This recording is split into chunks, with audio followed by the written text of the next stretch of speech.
Welcome to Miles of Music. I'm Bob Miles, your host.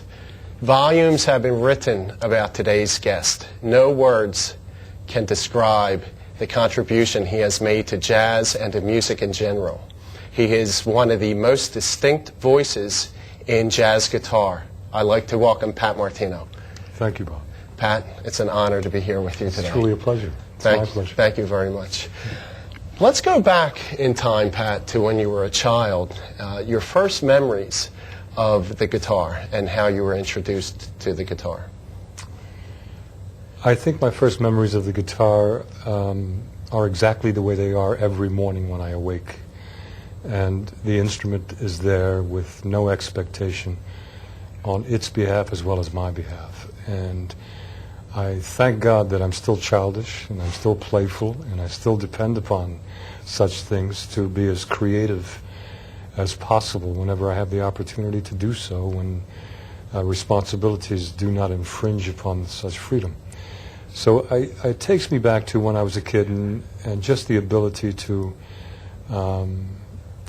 be playful. That's what the instrument is to me. I don't think that I've ever come to understand what a career is all about, other than enjoying life in itself and doing the best you possibly can with as much precision as possible. Now, your father Yes. had a big influence on you, I understand. He was a guitar player and a singer as well. Yes, my dad was interested in the guitar more as a hobby than anything, due to his responsibilities and our culture in those days. During the period of depression in the United States, it didn't really allow any individual to be so precisely focused upon the esoteric end of their own aesthetics, you know. So he was a tailor, you know. He was a lapel presser, and whenever a big band would come to town, Dad would sit in with the band and sing with the band, and he was known as Mickey Martino. And that's where Martino was shifted in my direction later on in life, you know.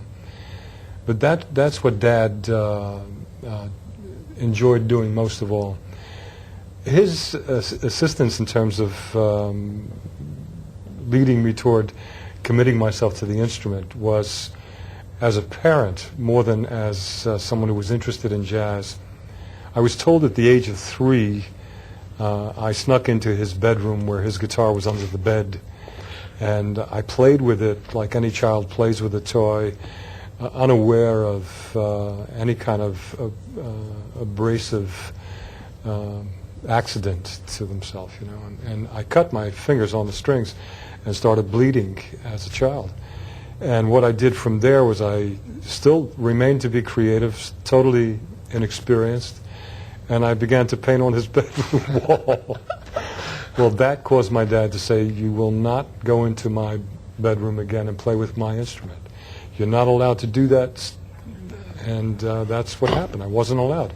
That's what made me want to be a guitar player. That's right. So the age of 3 Yeah. was your earliest memories and so forth. Did you have instruction at some point? I, as said, wasn't allowed to play with the instrument until